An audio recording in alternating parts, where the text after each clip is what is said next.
It's June and I'm froze to death.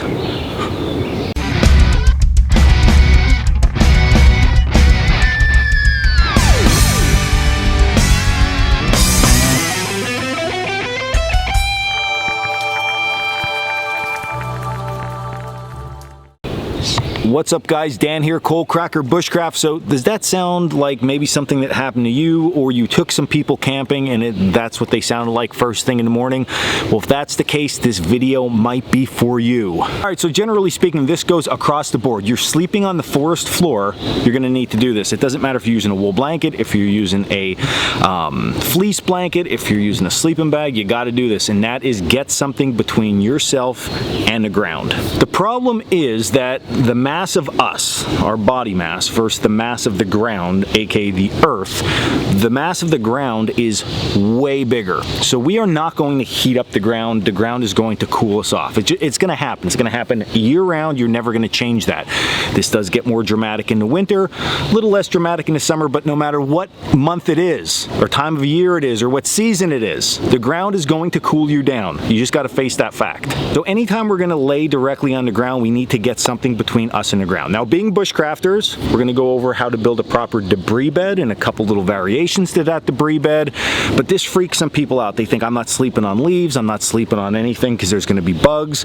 Well, folks, guess what? We're camping, so that is part of it. Now, if you don't want to deal with any of that and you just want a little bit more comfort, foam mattresses, air mattresses, they all work great. The only downfall with those things, especially the air mattresses, is when they're next to campfires. If you have a campfire out in front and you're enjoying yourself, the smallest of littlest of ember can touch that thing, and next thing you know, you have a hole. But we like the old school traditional stuff, so let's look right ahead to the debris bed. Okay, so here is a debris bed that we have at our school property. You see it's big and it's thick. Even when I'm kneeling down next to it, it's still pretty high. So in this case, we have from ground level to the top of the debris bed, which is already quite compressed, about 8 to 10 inches of material. So what that's going to do is that is going to be a blocker per se between the ground mass and your mass.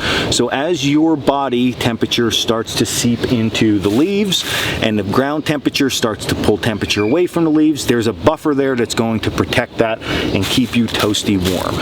Now that seems quite simple, right? I mean, you're literally just getting debris. Now this debris can be a bunch of different stuff. We generally use leaves because there's lots of leaves. We rake them into a big pile with our foot or a stick, and then we just build that debris bed up as thick as we need it. Now in wet conditions, the leaves might not always work, so you might have to look for something else or have some type of barrier between you and the leaves. That's where like something like a gum blanket or a piece of plastic sheeting that's nice and thin that you hide away in your bag till you need it can go over the top of this and keep you dry so you don't get wet from the leaves you're laying down. So moral of the story, you just want to get anywhere from compressed 4 to 8 plus inches of material between you and the ground. That's going to block a lot of that ground temperature from sucking heat out of you.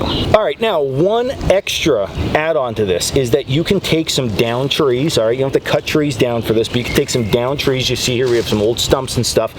We push these old logs into the debris bed, creating a frame. What the frame's going to do is keep your debris in place. Now you don't have to use this. You're going to camp for 1 or 2 nights. You don't have to go through all this hassle, but if you want to be really comfortable, I'd go through the little extra hassle and make this. If you don't make this, okay, what happens over time, and this is not, again, not 1 or 2 nights, as you're laying in the middle, the leaves are going to push to the side and you're going to create like a divot in the middle and you're going to just start losing leaves outward, and we don't want that to happen.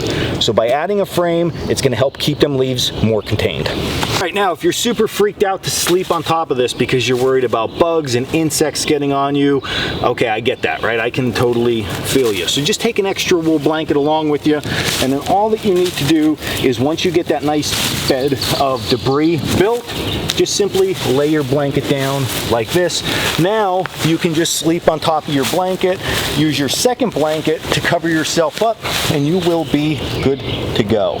All right, so that's today's video. honestly, the number one reason most people get cold when they're in the woods, it's not your top cover, it's not your shelter, it's generally because you don't have enough between you and the ground. So make sure you're building that debris bed, or at least using some type of mat while you're out there. It'll make camp life that much better. So if you enjoyed this video, hit like and subscribe down below. You can also check us out over at coalcrackerbushcraft.com for all our gear and classes, all that good stuff.